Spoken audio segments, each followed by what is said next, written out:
kekuatan di Solo sana yang kemudian akan membongkar sesuatu yang bersifat rahasia. Pasti Prabowo juga punya rahasianya Jokowi dan juga rahasianya Gibran. Dan kemudian kalau kita mau bongkar-bongkaran, ngomong aja. Gibran datang dan mukul gong, nggak bisa pidato. Aku tuh Mas, itu pernah dapat tugas mengajari Gibran itu untuk bisa pidato selama 2 tahun.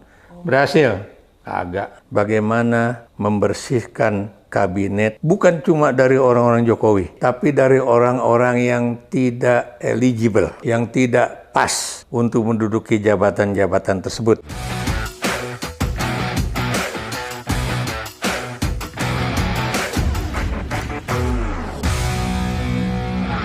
Selamat datang di channel Abraham Samad Speak Up.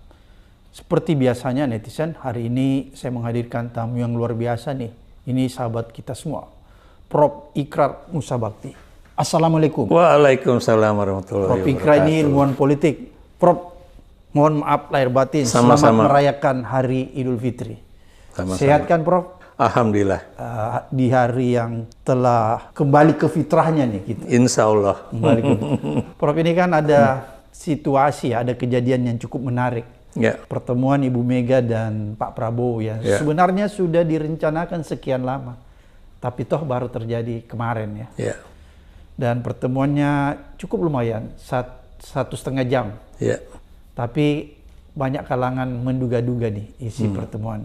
Kalau menurut Prof. Ikrar nih sebagai ilmuwan politik, apa manfaat dan apa makna pertemuan ini? Ya, pertama ya saya melihat nih suatu hal yang menarik ya, karena tidak ada pemberitaan di pers ya.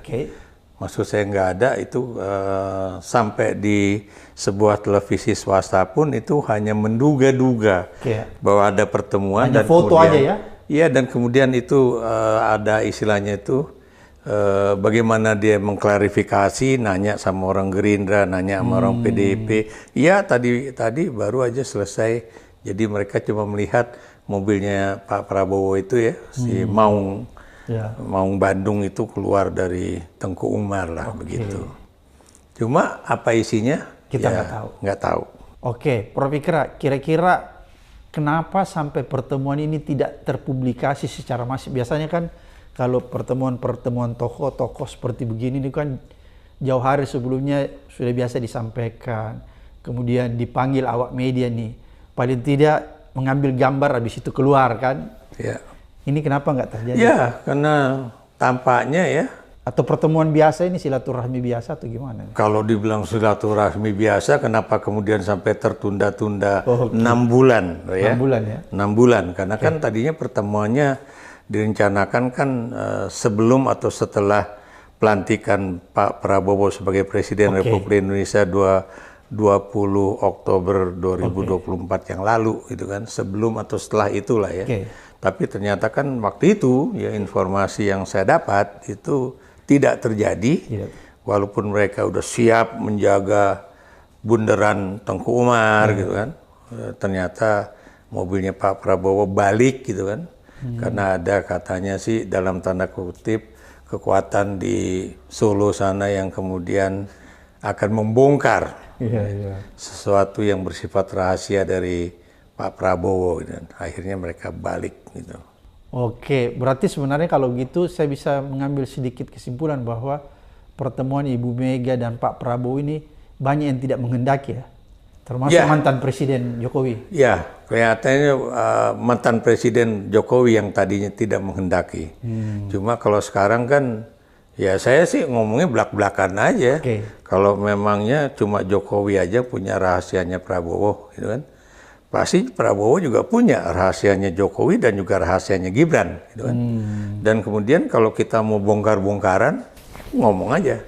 Walaupun saya melihat bahwa Pak Prabowo tuh entah dia dalam tanda kutip takut atau tidak berani ya, ataukah kemudian dia masih menjaga sopan santun sebagai orang yang banyak dibantu untuk menjadi Presiden Republik Indonesia yang ke-8 ini begitu. Jadi itu yang kita tidak tahu persis ya. Tapi kan Anda tahu ya bahwa Pak Prabowo dalam setiap kesempatan, dalam setiap pembicaraan dia tidak pernah melupakan jasa Jokowi terhadap dirinya. Ya, jadi itu yang harus kita ingat ya. Selalu hidup Jokowi ya. Hidup Jokowi, kemudian saya berterima kasih kemarin juga bicara dengan 7 atau 6 wartawan senior ya, pemimpin redaksi media itu kan juga ngomongnya begitu ya. Saya berterima kasih antara keterpilihan saya sebagai presiden dengan saya dilantik itu ada jeda 6 bulan gitu kan. Jadi dengan 6 bulan itu dia bisa kemudian mempersiapkan pemerintahannya ya. Walaupun buat saya tetap kalau memang itu dipersiapkan, kenapa kemudian buat amburadul gitu kan. Kalau saya lihat ya, Pak Prabowo kok masih terus berupaya untuk meyakinkan orang ya, bahwa dia itu punya program yang baik untuk Indonesia. Yang beda dengan Jokowi. Yang beda dengan Jokowi, yang beda dengan presiden-presiden yang lain gitu kan. Termasuk juga wawancara kemarin. Ini kan kalau Anda lihat sejarah Indonesia ini kan baru pertama kali seorang presiden sampai kemudian 2 kali mengundang wartawan-wartawan, pemimpin redaksi media massa ya, baik itu surat kabar, kemudian online, televisi ya. Jadi itu ini rupanya udah pertemuan yang kedua. Saya juga baru tahu ini yang pertemuan yang kedua ya. Dan ini sampai kemarin menghabiskan itu, kalau Anda lihat waktu ya, itu lebih dari 2 jam ya. Pertemuan dengan awak media itu ya? Dengan awak media itu saya lihat ya, itu hitungannya itu 2 jam 30 menit sekian ya.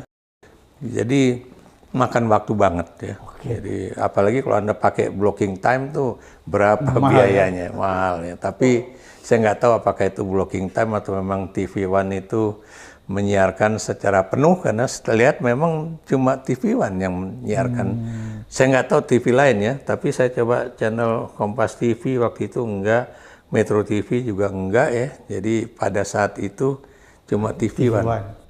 Oke, Prof. Kita kembali, apakah pertemuan Pak Prabowo dan Ibu Megawati itu kemungkinan besar yang analisis kita bahwa jangan-jangan ini bagian dari rekonsiliasi mengajak PDIP untuk bergabung di pemerintahan? Ya, kalau lagi-lagi kita ngelihat ke belakang ya, sebab kan persoalan Mega sama Prabowo sebenarnya nggak ada persoalan politik ya. Justru harmonis ya? Harmonis. Kenapa gimana? Anda pasti tahu sejarahnya lah ya. Kan itu kan suaminya Mega sendiri ya, Mas Taufik Kemas, yang kemudian datang ke Jordan untuk kemudian meminta Pak Prabowo kembali ke tanah air ya, dan akhirnya mau, dan kemudian Anda tahu dia kemudian mendirikan partai yang namanya Gerindra, kemudian menjadi calon wakil presidennya Megawati pada pemilu 2009 ya.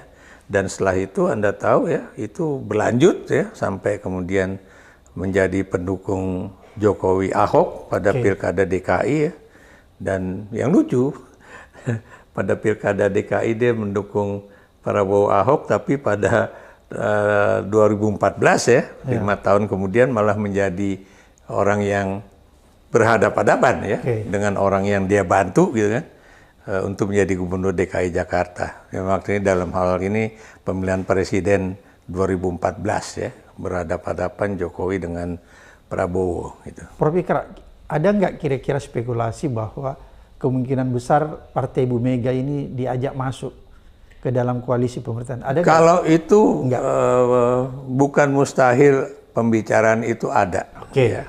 Walaupun saya melihat Mega pastinya tidak ingin bergabung di dalam pemerintahan ya. Walaupun saya terus terang nggak tahu ini kalimat apa atau kata apa yang dia pakai oleh Bu Megawati ya, ketika dia menjelaskan posisi PDIP. Karena kan posisi PDIP ini baru akan diumumkan pada saat nanti Kongres PDIP pada bulan ini atau bulan depan. Ya. Kenapa saya bilang saya nggak tahu? Sebab kalau selama ini kan bahwa Mega sendiri kan selalu mengatakan bahwa kita mendukung pemerintahan apa istilahnya itu Prabowo Gibran, dan walaupun kita tidak masuk ke dalam kabinet dan sebagainya ya. Tapi kalau Anda perhatikan ya, ketika misalnya Sekjen PDIP itu ditangkap ya oleh KPK, langsung kemudian kan ada satu nuansa politik yang berbeda ya. Kenapa? Ya, kalau Anda ingat ya apa yang dikatakan oleh Bocor Halus Tempo ya, bahwa ada semacam pertemuan melalui jalur online ya, antara PDIP dengan Gerindra, dan kemudian membicarakan juga soal Hasto gitu kan. Dan Prabowo kayaknya waktu itu katakan bahwa ya udah ikutin aja terus gitu, nanti gimana gitu. Tapi kan ternyata tidak ada suatu tindakan apapun ya. Kenapa? Karena kan waktu itu PDIP mengatakan misalnya ya, kalau nanti anak buah Anda yang dibegitukan, apakah Anda nggak sakit hati dan sebagainya gitu kan. Jadi intinya sejak itu pula kan kemudian Anda tahu ya bahwa tidak sedikit di dalam PDIP yang mengatakan bahwa kita harus keras juga di parlemen. Tapi kita tahu ya, Anda lihat ya, ketika PDIP itu menjadi ketua bukan cuma Komisi 1, tapi juga ketua panitia kerja untuk revisi Undang-Undang TNI, itu kan justru kelihatannya sangat kooperatif banget. Jadi makanya saya kemudian bingung aja, ini siapa yang menjadi ketua partai ini? Apakah Puan yang kebetulan ketua DPR ya, atau kemudian masih Megawati sebagai orang yang agak keras dalam kaitannya dengan revisi Undang-Undang TNI itu. Jadi ini yang saya lihat ya, walaupun kalau kita lihat secara kencang ya, bahwa tetap kayaknya mereka masih menginginkan Megawati sebagai ketua umum ya, dan nanti dia lagi memproses siapa yang akan menjadi pengganti Hasto ya, karena biar gimana pun pengganti Hasto itu bukan cuma harus senasib, sepenanggungan dengan Mega, sepemikiran, sepandangan, tapi juga adalah orang yang pintar di dalam melakukan komunikasi politik ya, baik dengan partai lain, dengan kekuatan politik lain, ataupun di dalam partainya sendiri ya. Kan dulu kan ada selentingan kayaknya, apakah ini si Bambang Pacul ya, yang ketua DPD Jawa Tengah gitu kan, ataukah apa namanya tuh, sekarang kan masih Baskara kalau nggak salah ya, yang mantan wakil ketua MPR yang posisinya diambil alih sama Bambang Pacul ya, untuk tingkatan politik di atas gitu kan. Nah kita nggak tahu ya, apakah Baskara nanti bersedia harus keluar dari parlemen ya, karena kan mau tidak mau sebagai sekjen itu kan harus full time ya, full time. Nggak bisa main-main. Prof Ikra, ini kan kalau kita lihat sebenarnya pertemuan Pak Prabowo dan Mega itu sebenarnya kurang dikehendaki oleh Jokowi maupun rejim Jokowi mungkin ya.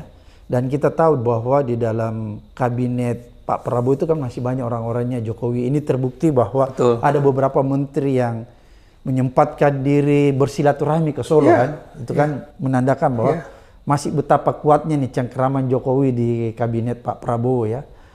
Apakah menurut Prof Ikra dengan adanya pertemuan Pak Prabowo dan Ibu Mega kemarin, ini akan membuat Jokowi dan orang-orang Jokowi ini semakin tidak berdaya, posisinya semakin sudah goyang? Kita harus wait and see. Kenapa? Karena kita nggak tahu apa yang akan dilakukan Prabowo pasca 20 April 2025 ini. Setelah 6 bulan? Setelah 6 bulan. Karena kan Prabowo ini kan selalu menjanjikan akan ada suatu gebrakan politik ya setelah 6 bulan ya. Kalau sekarang kan kemarin masih 150 hari itu pertemuan dengan wartawan ya. Dan berarti kalau sekarang ya masih 150 sekian hari gitu kan.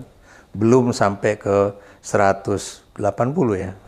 Pokoknya 6 bulan. Ya, pokoknya 6 bulan. Ya. Jadi kalau ke 180 hari ya berarti sampai tanggal 20 April ini ya. Kalau banyak orang juga menganalisis itu akan terjadi Prabowo itu benar-benar bebas dari cengkraman Jokowi. Kalau satu misalnya kan, itu Ketua Umum Partai Golkar itu berhenti dari Menteri Energi dan Sumber Daya Mineral. Itu indikatornya? Indikatornya katanya kan.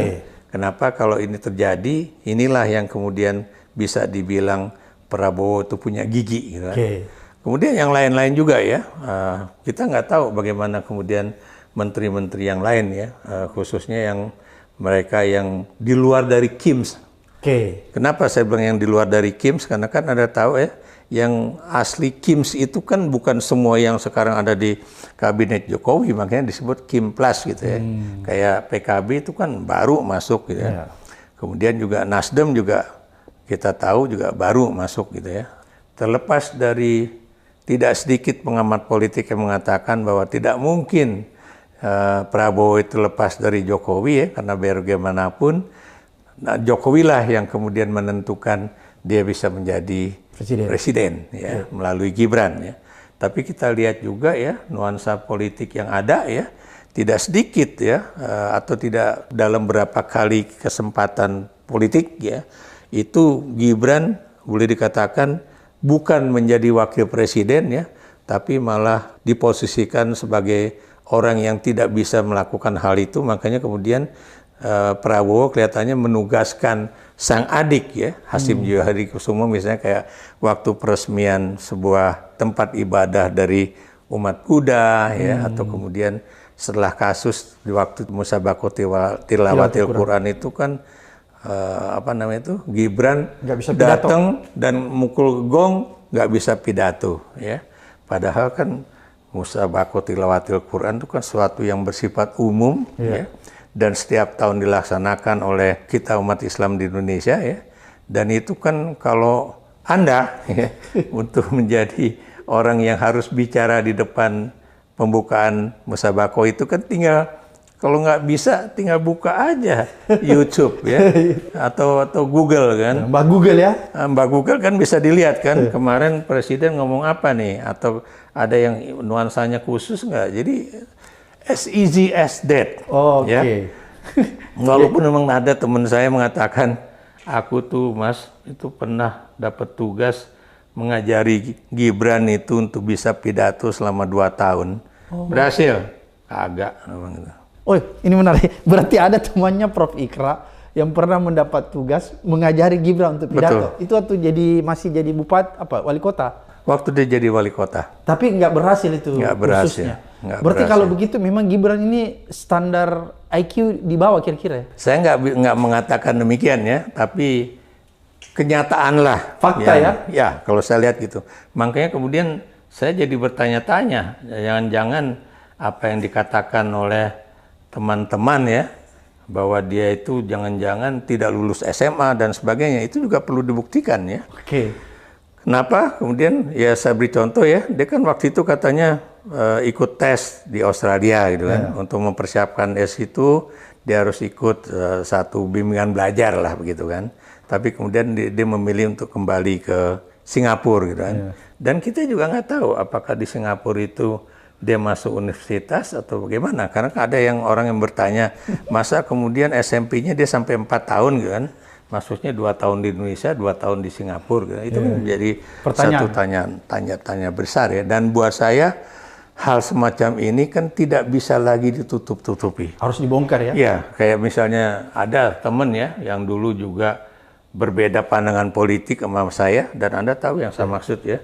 Seorang ahli hukum yang tinggal di Bogor. Ya. Dia kemarin kan baru aja bikin suatu TikTok atau YouTube baru kan, yang dia keluarkan pada saat mereka berkunjung ke kantor polisi lah, memberikan suatu data-data baru bahwa Jokowi itu tidak lulus dari biasanya UGM. Palsu. Betul. Oke, Prof. Ikra, ini kan tadi Prof. Ikra katakan bahwa kalau kita melihat ya bahwa ada kebijakan-kebijakan Prabowo yang sudah mulai menarik nih jarak ya antara kekuasaan Jokowi. Misalnya kemarin harusnya ada tugas yang diberikan kepada Gibran, itu diberikan kepada adiknya. Tapi mungkin itu karena sekedar melihat kemampuan Gibran diragukan mungkin ya, sehingga dia mendelegasikan adiknya. Apakah kalau menurut Prof. Ikra melihat dengan misalnya kejadian kemarin ini, pertemuan Ibu Mega dan Pak Prabowo ditambah nanti dengan genap berusianya 6 bulan pemerintahan kabinet Pak Prabowo, nanti ada hal-hal yang menurut kita ini langkah-langkah yang progresif. Misalnya katakanlah orang-orang Jokowi itu nanti akan di reshuffle. Satu, kemudian yang kedua, ada nggak kemungkinan Pak Prabowo memberi ruang nih kepada aparat penegak hukum untuk memeriksa Jokowi? Ini kan pelanggaran Jokowi banyak. Seperti tadi yang Prof. Ikrar katakan ada pelanggaran ijazah, itu kan semua termasuk pidana kan. Belum lagi laporan OCCRV. Gimana menurut pandangan Prof. Ikrar? Ya, kalau buat saya itu yang beberapa itu ahli hukum ya di dalam podcast Anda ya yang saya suka nonton itu. Saya lihat, wah ini orang nih ngomong apa, ngomong gitu. Jadi tidak sedikit orang yang berbicara, apakah itu seorang aktivis pers independen, ataukah dia adalah dosen yang baru aja dipecat ya dari salah satu universitas di Jakarta ya, yang kampusnya tuh pernah menjadi kampus saya juga gitu kan. Dan itu dia ya. Jadi dari situ ya kan pandangan-pandangan mereka kan seperti itu. Kalau Anda misalnya membuka kesempatan untuk apa istilahnya itu penyidikan atau paling nggak penyelidikan dulu ya terhadap Jokowi dan keluarganya, disitulah yang kemudian kita juga bisa menilai apakah Prabowo ini udah independen atau belum ya. Walaupun mudah-mudahan tidak terjadi kong kali kong seperti yang dulu dilakukan oleh Andi Galip ya, kalau Anda masih ingat dan kasus Presiden B. Habibie pada saat itu ya pokoknya Pak kita bikinlah supaya orang tuh bahagia udah ini, walaupun nanti jalannya persidangan beda gitu kan. Bisa aja sebetulnya kalau memang itu dilakukan oleh Prabowo, mau atau enggak gitu kan. Dan ini Bung, terus terang ya, soal hukum nih ya, ini kan salah satu titik kunci ya, sampai sekarang nggak pernah selesai. Maksud saya apa janji Prabowo tentang yang dia bilang bahwa saya akan kejar sampai ke Antartika, saya akan kejar, pokoknya macam-macam lah. Tapi tiba-tiba melemah mengatakan bahwa ya balikan aja uang yang Anda korupsi kan, nggak usah ngomong-ngomong, nanti kita bikinlah caranya gimana, coba sampai ke arah situ ya. Dan kemudian juga dia, kalau saya lihat ya, dia juga bukan cuma ingin memberangus pers ya, tapi juga kita-kita ini ya, yang selama ini masih aktif di media-media sosial. Dan saya ngomong terus terang ya, ini kita harus hati-hati ya di dalam YouTube saya, tayangan YouTube saya kemarin yang tentang berlebaran di tengah penderitaan, itu juga ada saya selipkan loh. Kita harus hati-hati loh ya dengan bagaimana nanti rancangan revisi Undang-Undang Penyiaran. Ya. Kenapa? Karena di Undang-Undang Penyiaran itu juga ada kaitannya dengan media sosial. Ya. Dibatasi nanti kita. Dibatasi. Bisa saja atas nama keamanan nasional atau atas nama kepentingan umum ya. Nanti ada punya di bredel ya. Dan ini udah pernah terjadi dengan kasus Rudy S. Kamri kan. Berarti kalau Prof. Ikrar melihat bahwa sebenarnya kepercayaan publik terhadap Prabowo ini nanti ditentukan oleh kebijakan-kebijakannya. Kalau misalnya dia bisa memberi ruang, memberi kesempatan kepada para penegak hukum untuk mengadili Jokowi dan keluarganya, itu salah satu tolak ukur ya? Iya, itu salah satu tolak ukur yang paling menentukan ya. Apakah kemudian dia serius untuk benar-benar independen from Jokowi. Ya. Karena biar bagaimanapun buat saya ya, itu kan persoalan OCCRP itu kan bukan cuma persoalan tunggal ya. Dan sayangnya Prabowo selalu mengatakan bahwa ini ada kaitannya dengan satu lembaga yang kemudian juga atau orang kuat di Amerika dalam bidang ekonomi yang kemudian punya modal di sebuah media berita mingguan di Indonesia yang katanya kerjanya memecah belah bangsa. Buat saya itu tidak masuk akal ya? Nggak masuk akal. Ya. Kenapa demikian? Karena sebuah lembaga pers ya, itu kalau memang TBK itu terbuka, siapa aja bisa aja memberikan beli saham dia. Tapi kan siapa yang akan menentukan tentunya ya bukan si pemilik saham tunggal, tapi kan juga Dewan redaksinya juga masih independen ya. Prof. Ikrar, ini kan pertemuan juga kemarin ya antara Ibu Mega dan Pak Prabowo ini kan tidak bisa dilepaskan bahwa ini ada dua partai besar nih. Betul. Gerindra dan PDIP yang bertemu. Apakah kira-kira tidak ada spekulasi misalnya di pertemuan itu jangan-jangan ada kemungkinan mereka akan membicarakan. Karena kan Pak Prabowo ini ingin memperlihatkan kepada publik nih, kepada rakyat bahwa Setelah 6 bulan dia bukan lagi orangnya Jokowi. Dia tidak disetir lagi oleh Jokowi. Oleh karena itu dia mulai melakukan pendekatan nih, pembicaraan kepada Ibu Mega untuk menjejaki sebuah kebijakan-kebijakan. Misalnya katakanlah, apakah kira-kira dia tidak menjejaki bahwa gimana nih PDIP bisa nggak sebagai partai yang membuka peluang mengusulkan untuk dilakukan pemaksulan terhadap Fufafa Gibran. Kan bisa jadi begitu pembicaraan-pembicaranya. Kalau itu terjadi ya. Siapa tahu gitu ada koalisi baru nih. Itulah surprise politik yang boleh dikatakan benar-benar menjadi berita politik terbesar dalam sejarah politik Indonesia ya. Tapi kalau jangan dulu Prof, kan bisa jadi begini tawar-menawarnya. Gimana nih Ibu Mega bilang, oke, saya bisa masuk misalnya ke dalam pemerintahan. Tapi masalah Gibran kita harus selesaikan secara hukum. Itu kan bisa didiskusikan. Ada kemungkinan nggak itu semua? Saya kemungkinan itu masih sangat kecil. Ya, kenapa?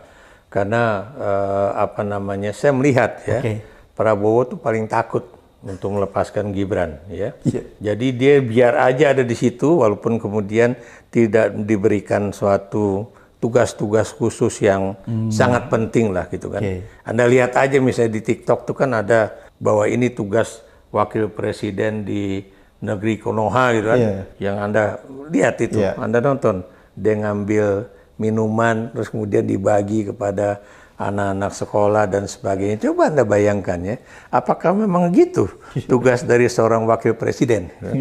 Hanya datang untuk misalnya berkunjung ke sekolah-sekolah lagi sedang bagi-bagi yang disebut dengan makan siang bergizi gitu kan, ataukah kemudian juga datang ke tempat banjir dan kemudian ngomong begini dan nggak jelas ya, dan kemudian Anda tahu ya itu juga tidak pernah didengarkan sama orang-orang yang di tempat orang yang sedang kebanjiran itu, karena dia jadi istilahnya dicuekin Prof ya. Dicuekin ya, bukan cuma sama orang di sekitar situ, tapi khususnya oleh ibu-ibu juga nggak dianggap gitu kan.